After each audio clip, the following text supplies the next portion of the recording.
Kidtown volunteers. This is Miss Erin, and I just wanted to talk with you guys a little bit about the curriculum pages that I send out for you, your teacher guides. So just to kind of give you a quick overview, this is something really important that you should read before you come in on Sunday. The first part of it is just the story that we're going to be telling. Here's where it's found in the Bible.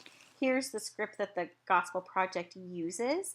The Gospel Project is the curriculum that we use, and their goal is to take everything, every story that's told, and connect it to Christ, to either the foreshadowing of Christ's coming or the fulfillment of what Christ has done, to show that God has an overall rescue plan that he has in place. So if you're reading this and then you watch the video and you're like, wow, that's similar, that's a reason, because it's actually their script. This bottom part is the Christ connection. So this is kind of the most important key element that we have. It really talks about what it is that God is, that we're really trying to show, what God is showing, that this connects to Christ in this way. So you'll see that we try to emphasize it in different aspects. This teacher Bible study really is for you. It's a little bit more, it's kind of like the study notes of your Bible. And it's really for you to have a better understanding of maybe what's happening in the story, or, sometimes it's like culturally this would have meant that in that culture, those types of things. Sometimes there's really fun stuff that you can share with your students, especially if your students are older, that they will think that's kind of cool. But really this part is for you and for you to know. Then we kind of get into our day. So as they come in, they put out the games, and that you want to come in and engage them in the different games. We don't want to really allow horseplay or running around. We want to kind of have a calming activity for them to do.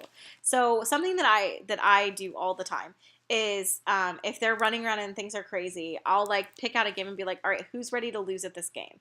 And then they're like, oh yeah. So either they want to win, they want to beat me at the game because, I've now just talked smack and they think it's cool.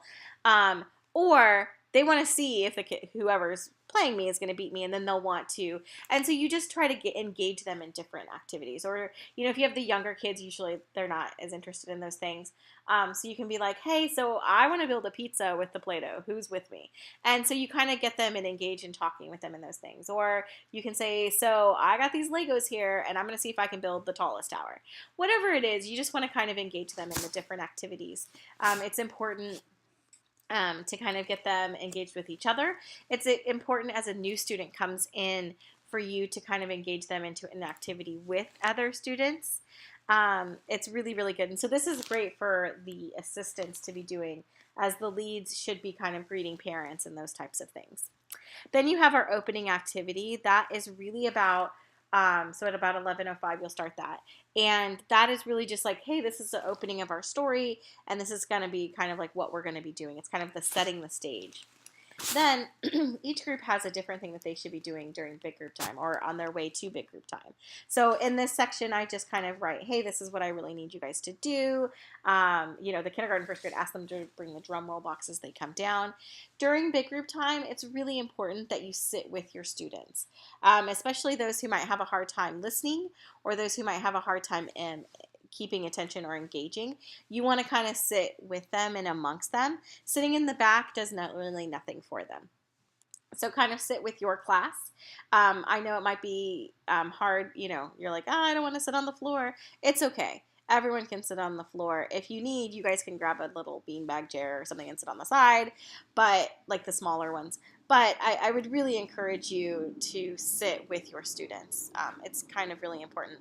They're really looking to you on how they should act. So, make sure that you are participating in what we're doing and that you are engaging in what is happening. And I know that sometimes there's something funny or weird on the screen. The more you talk about those things, the more they will, and it takes their attention away from what's going on. So I've noticed, like I said, I love the paperback puppets. That's my favorite. And now every time the paperback puppets come on, they talk about the paperback puppets.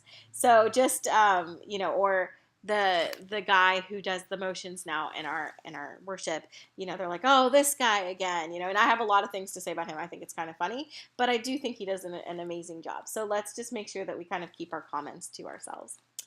Once you're done with small group time and you get sent back, you're gonna go back and do your key passage. And sometimes I have sometimes I have a game for you to play, and sometimes it's just if we've had it for a couple weeks, it's just you trying to get them, to give them an opportunity to win a prize. I would say always set expectations, especially with your older students. Hey, you get like 3 opportunities to get this, and if you don't, then make sure that, you'll always have the opportunity to go again next week. Never make it as like, oh man, you didn't get it. You really want to be like, you can totally do this, and if you don't get it this week, it's okay. Either we're going to do it again next week and you're going to have all this time to do it, or you were going to have another one. There's several opportunities for them to win a prize. If they don't win a prize, it's really not the end of the world. The closing activity is just kind of wrapping it up for the day, kind of putting a period on what it is we're doing. So it's an activity that kind of helps them to engage in, depending on what age group they're in. It should be age group appropriate. And then I always kind of put a prayer in there, something that you can pray with them, and it kind of helps pull out a point of the story. So this is about how Joseph's brothers, his dreams came true and he ended up saving them. And so this really talks about forgiving people who have hurt you. And so that's just a great way to kind of help pray through the important things. And if you have students who aren't paying attention during prayer or talking, continue to pray. Just pray over them, And sometimes I even pray for them. I'll be like, I just pray that Johnny has a heart that would hear you, Lord. And kind of usually that signals to them. But I also always start out my prayers by like saying, hey, let's bow our heads and close our eyes, putting our attention and focus on God. And it's kind of just a way for them to know, oh, this is a serious time that we're going to pray. The activity pages are great. For the younger kids, they also have a coloring page. They actually have 2. And that is just something that's a good activity if you have some time in between things that you need something for them to do, or as they're getting picked up, these are great things for them to work on and things for them to get done. These journal questions are really great. So maybe talking through them, or maybe even thinking of how you would answer those questions, especially for the younger kids. And then maybe as they're coloring, you can kind of start to ask those questions and just kind of have conversations and make it really organic.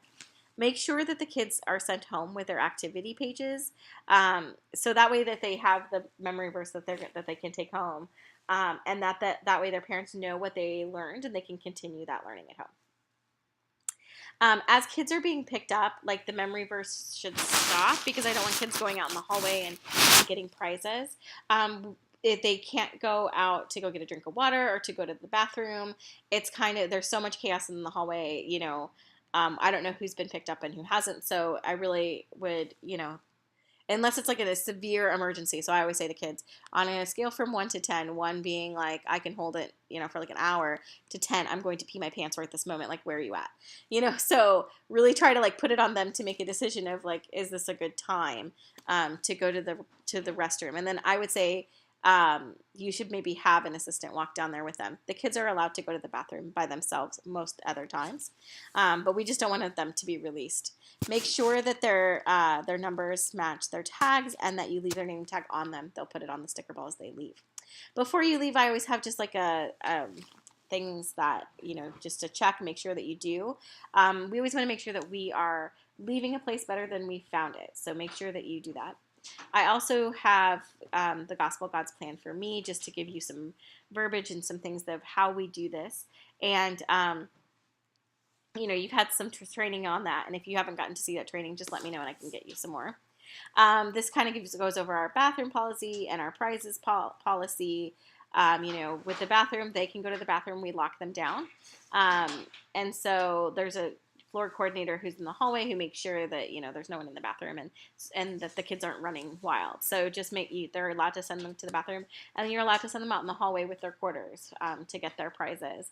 If a prize runs out, I am super sorry about your luck. If a bum ball machine isn't working, I'm super sorry, choose something else. That's why we have so many things that they can choose from.